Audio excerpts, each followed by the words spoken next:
masamba ndoi na madisha to bomoni ka fani mesuli masamba donc c'est référé kuna mbala Vraiment. masamba officier abonné pour ma sûrement parce que abo kuna ma bambi a doit non bandine parce que ça me met au raté pour le bien évaluer la télé mais c'est ça qui sens yes Vraiment. la télé mais l'émission a bien avoir sans polémique bambi a tout Vraiment.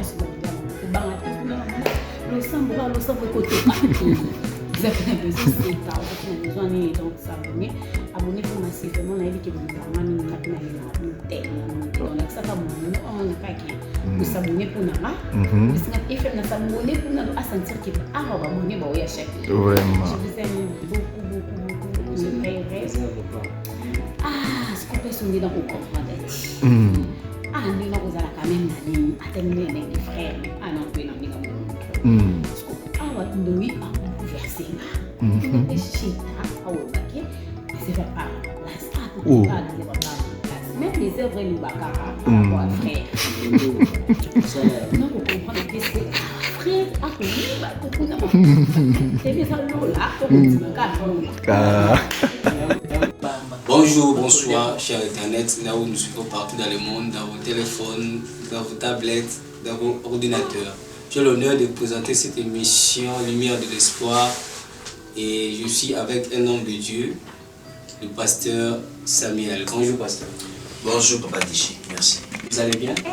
La grâce de Dieu est sur nous. Et avant de commencer cette émission, je voulais prier pour ouvrir cette émission. Nous allons prier. Merci beaucoup. Père Saint, nous te disons merci. Nous te sommes reconnaissants. Reconnaissants parce que tu as rendu ce jour possible. La Bible déclare qu'il dira qu'une chose arrive sans pour autant que l'Éternel Dieu en soit l'auteur. Tu as été l'auteur, ô Dieu, de la journée d'aujourd'hui. Tu nous as donné ce plateau pour que nous puissions avoir cette émission. J'ai prié au nom de Jésus que cette émission se déroule dans les bonnes conditions. Seigneur, l'objectif de cette émission, oh Dieu, est que quelqu'un par la voix des gens puisse écouter ce message. Dans le nom de Jésus, avec le Saint-Esprit, Père, oh Dieu, apporte une huile fraîche et une onction, oh Dieu, derrière ce message pour libérer quelqu'un des affres du diable. Au nom de Jésus-Christ de Nazareth. Amen. Amen. Aujourd'hui, on va parler encore une fois de plus sur la spiritualité. Et mon sous-thème, comme prévu, c'est les inconvénients de la spiritualité négative. Papa, qu'est-ce que vous voulez dire par ce message? Merci beaucoup à vous qui nous suivez partout dans le monde où vous êtes. C'est une question très importante auquel nous voulons répondre sur la spiritualité négative. Ce que nous devons comprendre, la spiritualité n'a pas commencé aujourd'hui. Ceux qui veulent bien, je vous convierai de vous abonner sur cette chaîne pour essayer de voir, n'est-ce pas, le volume 1 de l'émission que nous avons eu à réaliser dans ces plateaux pour comprendre les différentes définitions que nous avons données sur la spiritualité d'abord, pour qu'aujourd'hui nous puissions parler, n'est-ce pas, de la spiritualité négative. Oui, ma première question est: quelle est l'origine de la spiritualité négative? Frère Tichik, Papa Tichik, amis internautes, vous qui nous suivez de partout dans le monde, l'origine de la spiritualité négative, en des mots clairs et à donnant une réponse qui pourra être assimilée par tout le monde. C'est Satan, le diable, qui est à l'origine de ce que nous appelons la spiritualité négative. Autrement, on l'appelle le serpent ancien ou le dragon, l'accusateur, l'impie.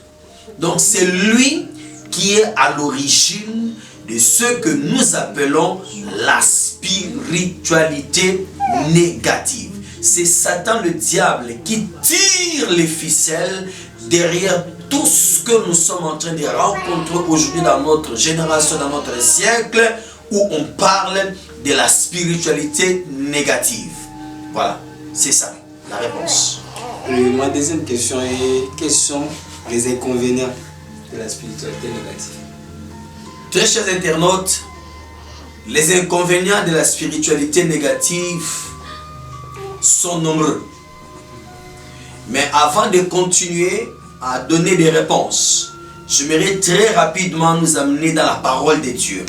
Dans 1 Samuel au chapitre 28, à partir du verset 3 jusqu'au verset 25, nous sommes en train de voir que Dieu avait interdit aux enfants d'Israël d'aller consulter les nécromanciennes ou les personnes qui ont la possibilité de ramener les esprits des morts à la surface et échanger avec eux. Alors que le roi Saoul lui-même, à cause de sa désobéissance, il avait perdu la spiritualité positive qui émanait de Dieu.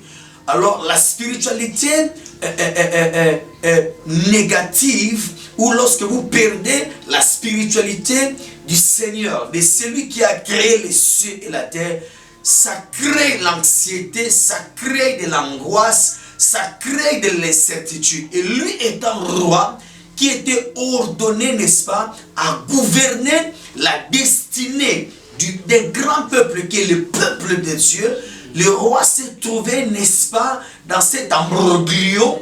Et vous voyez, et qu'est-ce que le roi a fait? Le roi a demandé à ce qu'il de faire quoi? D'aller consulter les nécromanciennes. Donc les personnes qui avaient la capacité de faire revenir quelqu'un qui était déjà mort, l'esprit de la personne qui était mort à la surface, et d'échanger, n'est-ce pas, avec l'esprit. Et là, nous sommes en train de voir la particularité, c'est que lorsque le roi Saoul était parti, qu'est-ce qu'il a fait? Il a demandé à ce qu'on puisse faire remonter à la surface l'esprit, n'est-ce pas, du sacrificateur ou du prophète Samuel. Et la femme qui était la nécromancienne, lorsqu'elle a fait remonter l'esprit du prophète Samuel, alors la femme était inquiète. Elle a dit, ah mais roi, mais ce sont des choses que vous ne nous avez, qui ont été interdites. Et lorsque le roi est allé faire la chose, le roi s'était déguisé. Le roi ne s'était pas montré comme étant roi, mais il est venu sous une autre forme. Mais la femme, en faisant la pratique, elle avait compris que c'était le roi Saoul qui était venu. Qu'est-ce que nous voulons dire? Quels sont les inconvénients? L'inconvénient principal que tout homme doit savoir aujourd'hui, que lorsque vous empruntez le chemin de la spiritualité négative, d'aller consulter les esprits des morts, ce que vous allez vendre votre âme à Satan. Que tu le veuilles ou non, d'une façon ou d'une autre, tu vas vendre ton âme à Satan. Et cela n'est pas l'objectif de Dieu pour ta vie. L'objectif de Dieu pour ta vie est que ta vie soit sauvée. Dieu a besoin de ton âme. Alors que nous sommes en train de voir dans notre génération beaucoup de jeunes gens qui ont vendu leur âme à Satan le diable. Ils ont vendu leur âme. Voici la réponse. Ça c'est la toute première des réponses. Si vous voulez, j'en ai encore d'autres. Oui, vas-y. La deuxième des réponses que j'ai besoin de donner, c'est que lorsque vous vendez votre âme, il n'y a pas que seulement ça.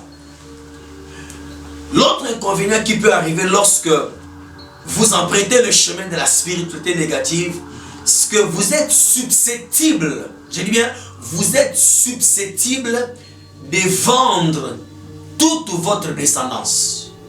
Vous vendez vos enfants. Vous vendez la destinée de vos enfants. C'est pourquoi vous trouverez, il y a des personnes qui aujourd'hui qui sont en train de chercher les maternités. Les personnes n'en trouvent pas. Pourquoi? Parce que les aïeux ont fait des pactes. Les aïeux ont fait des liens en vendant, n'est-ce pas, les enfants.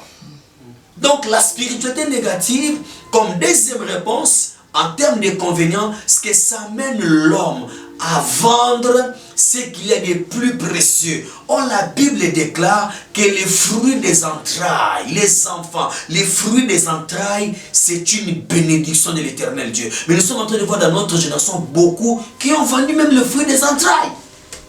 Vous voyez un peu les inconvénients qui arrivent lorsque nous parlons de la spiritualité négative. Ça, c'est une des réponses. L'autre réponse qui est la troisième que je donnerai en termes des inconvénients qui peuvent arriver en matière de la spiritualité négative, c'est que vous risquez de signer des pactes irréversibles. Vous signez des pactes irréversibles. Je vais prendre un exemple, comme j'étais en train de dire, qu'il y a une dame qui, on avait demandé, à cause de là de faire quoi? De venir à un endroit, dans un carrefour. Vous voyez, ici nous sommes à Istanbul. En plein midi, au carrefour Aksaray, on avait demandé à la dame de faire quoi? D'enlever les habits et de se baigner avec des potions. Vous voyez un peu? Ce sont des pactes. Qu'est-ce que je veux dire par là? Bien-aimés dans le Seigneur, aujourd'hui sur les réseaux sociaux, nous sommes en train de voir beaucoup de choses. Nous sommes en train de voir beaucoup de choses. Faisons attention. Toi qui es enfant de Dieu, toi qui es en train de me suivre en cet instant précis, attention, la spiritualité négative peut entrer dans ta maison via les réseaux sociaux. Fais très attention. Il y a des choses qu'un enfant de Dieu doit trier ou un enfant de Dieu ne doit pas regarder. Tu as la possibilité de zapper. Bien-aimé dans le Seigneur, faisons attention. C'est possible que tu puisses signer des pactes avec Satan, le diable, avec ton propre sang, avec tes enfants, avec beaucoup de choses. Oui, pasteur, dans notre génération, on est trop attiré dans les choses qui brillent. Comment attirer dans les choses qui brillent et vendre son âme? Papa Tichik, vous savez, Dieu, lorsqu'il avait créé l'homme, il avait créé l'homme pour briller, dans le bon sens.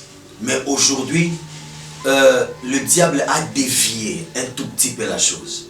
Ici, je ne veux pas dire que Dieu ne bénit pas. Dieu bénit les gens. Car il est écrit que la bénédiction de l'Éternel, Dieu ne s'est fait suivre d'aucun chagrin. Si vous voulez avoir un signe auprès de certaines personnes que leur bénédiction, leur fortune n'émane pas de Dieu, vous devez tout simplement voir, observer comment est-ce que ces personnes sont en train de mener leur vie. Dieu ne peut pas te donner de l'argent, Dieu ne peut pas te bénir et en même temps te demander d'aller commencer à avoir beaucoup de relations sexuelles avec des vierges. Dieu ne te demandera jamais une chose pareille. Dieu ne te demandera jamais, en te bénissant, que tu dois lui offrir ton enfant en sacrifice. En répandant le sang, Dieu ne te demandera jamais cela. Dieu ne te demandera jamais de te priver de ton sommeil. Parce que tu as besoin d'être béni. Il y a des gens qui aujourd'hui ont signé des pactes où les nuits, les personnes ne dorment pas. Papa Tichik, je vais te dire quelque chose que nous avons entendu parler. Oui. Où il y avait un monsieur qui hébergeait tout un cadavre. Et le monsieur-là était en train de briguer les hautes fonctionnalités d'une république. Et il y a une jeune demoiselle, parce qu'elle était attirée par le matériel, elle a accepté, n'est-ce pas, les propositions indécentes de ces hauts dignitaires. Mais la jeune demoiselle ne savait pas que ce monsieur, d'abord, était marié, et secondo, ce monsieur avait un cadavre dans sa maison, dont la femme légitime était au courant. Vous comprenez ce genre de choses. Et lorsque la femme légitime a appris ces choses, qu'est-ce que la femme légitime a fait? Elle dit, ok, il n'y a pas de problème. Elle est allée chercher la jeune demoiselle. Elle dit, viens, tu vas aussi m'aider. À faire quoi? Il leur a été ordonné que de minuit à 2 heures du matin, elle devrait laver le cadavre et faire porter la veste à ce cadavre-là. Et chaque matin, le monsieur devrait rentrer dans la chambre pour faire quoi? Pour récupérer la veste, s'habiller et ressortir. Vous voyez un peu ce genre de choses.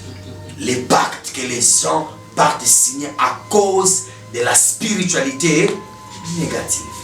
Donc la troisième des réponses, c'est qu'il y a la possibilité que tu puisses signer un pacte qui sera irréversible pour ta vie. Cela n'est pas la volonté de Dieu, mon cher ami. Cela n'est pas la volonté de Dieu. Donc je lis même de chaque dépôt de ce que tu viens de dire. Et pour moi, je voulais encore ajouter à propos de ça. Et comment on peut sortir de là? C'est une question très formidable. C'est une question très formidable. Vous savez, Dieu aime les gens. La Bible dit que Dieu a tant aimé le monde qu'il a donné son Fils unique, Jésus-Christ de Nazareth. Mon frère, ma soeur, toi qui es en train de me suivre, il se peut que l'endroit où vous vous trouvez, vous posez la question, est-ce qu'il est possible pour moi de sortir de cet engrenage? Je suis venu te dire de la part du Seigneur, il y a la possibilité pour toi de sortir de cet engrenage mortel où tu as déjà vendu ton âme. Mais Christ Jésus est capable, si tu l'acceptes, s'il devient ton Seigneur et ton Sauveur personnel, et que nous pouvons prier pour toi, et que tu peux chercher une église la plus proche de l'endroit où tu es, alors facilement tu pourras sortir de cet engrenage de la spiritualité négative. Ici à Istanbul, nous avons l'église Asita, où nous communions, où nous prions pour ces divers cas, d'une façon ou d'une autre. Et lorsque nous prions, nous ne demandons pas aux gens de l'argent, car il est écrit, vous avez reçu gratuitement, donnez aussi gratuitement. Donc venez à la source du salut. Et très bientôt, à partir du 24 jusqu'au 1er mai, donc du 24 avril jusqu'au 1er mai, nous aurons un grand festin de la parole de Dieu où il y aura des éminents, puissants hommes de Dieu qui ont reçu des rencontres spécifiques avec le Seigneur de gloire pour la délivrance de votre vie. Et si et seulement si vous êtes dans le cas de la spiritualité négative, où vous avez contracté des pactes, cela peut être brisé au nom de Jésus-Christ. Merci. Merci, pasteur. Pour moi, votre dernier mot pour clôturer cette émission. Merci beaucoup, Papa Chic. S'il y a un mot que j'aimerais placer pour clore cette émission, c'est que la spiritualité négative, elle est mauvaise. Elle n'est pas bonne du tout. La Bible dit que servira-t-il à un homme de gagner tous les biens de ce monde, et si à la fin de sa vie, il lui est arrivé de perdre son âme. Ton âme est précieuse pour le Seigneur. Ton âme, elle est très, très précieuse. Alors que dans les derniers chapitres du livre de l'Ecclésiaste, la Bible dit que Dieu appellera toutes choses en jugement. Alors que la Bible dit que, jeune homme, fais tout ce que tu veux, mais sache que Dieu appellera toutes choses en jugement. Il y aura un jugement dernier où tout et chacun de nous répondra de chacune des décisions que nous prenons sous le soleil. Merci beaucoup. Merci beaucoup. Vous saluez votre famille, quelqu'un. Merci beaucoup, Papa Chic. Ah, waouh, vraiment. Je me sens très honoré. J'aimerais saluer ma famille, ma maman, Marie-Louise Lumengu Kulmayanda.